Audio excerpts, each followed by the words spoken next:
player reactivity, that's the hallmark of a great role-playing game. And the more the world reacts to what you're doing, the more immersive it becomes, the more, again, it feels like you're being watched for everything you do. So we've tried really, really hard to make sure we're telegraphing the choices you make and that people are reacting to that. Oftentimes they're kind of subtle. People have to play a game 2 or 3 times to go, hey, they really thought of that. So I think making sure that we're telegraphing that reactivity to what you're doing is the most important thing. And I think this is probably the most nested edge case reactivity of any of the Wasteland series that we've done. Wasteland 3 continues the tradition of Wasteland 2 in giving the players difficult choices, both personal and political.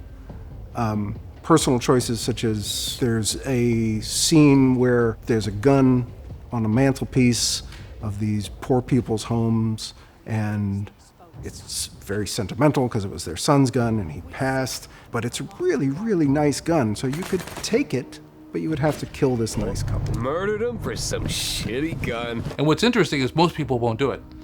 They won't make these virtual characters unhappy or kill them because they feel bad about it. And that's what I love about these games.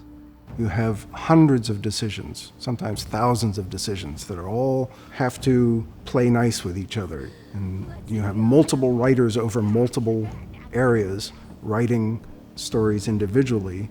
You have to ride herd on all of those people to make sure that everything they do ties up to everything everybody else is doing and also supports the main story.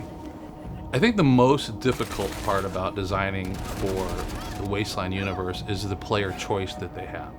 We let them do so many things, but we still need to keep a cohesive story together. So simple things, which is you can pull out your gun and shoot anybody you want in the game. Well, what happens with that? You know, there are quest givers.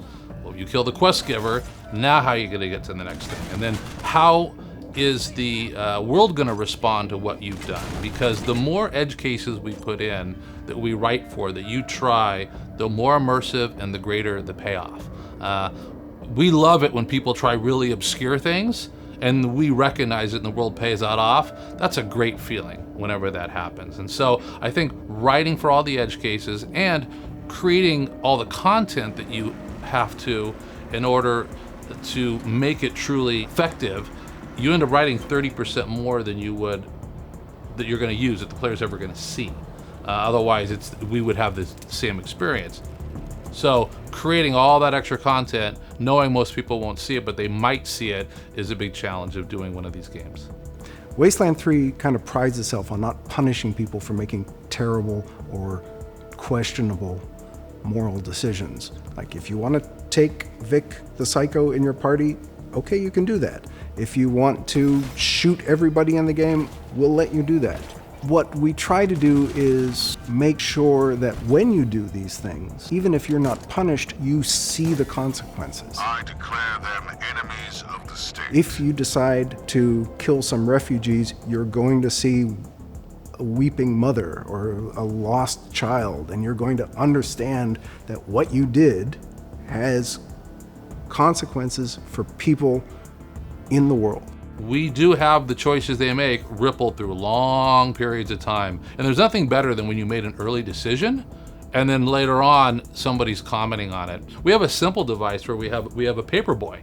He's just in town and he's always sort of yelling out whatever's going on in the world. Cowardly attack on Colorado Springs! So as you run around, and let's say you blew up the bazaar, he's yelling out, "Bazaar, burn to the ground, read all about it." And right, so every time you go by him, you hear him shouting out what the Rangers are doing. That's like a small example of a choice and consequence. But again, the world is always watching you, always reacting at different times. Okay, Hot Rangers. It is fun designing dark outcomes for player choices, but dark outcomes can't be the only outcomes.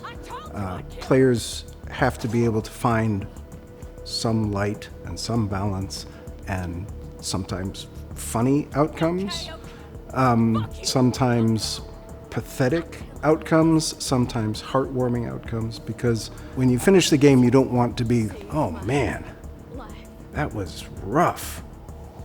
Sometimes you do. There are endings that you can choose that will get you that, but if you get that ending, you made that ending.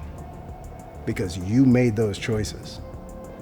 What we try to do is we try to not surprise the player with, if, I'm going to do a good thing, and a terrible thing happens. You reap what you sow. We're super proud of the way Wasteland 3 has come out.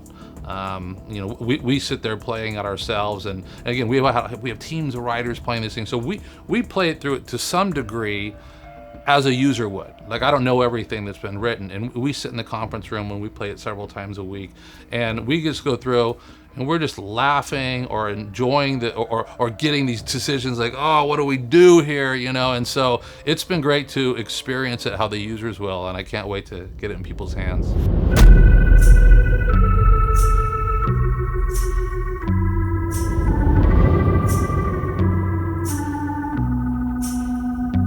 Are your garments all spotless? Are they white as the snow? Are you washed in the blood of the Lamb?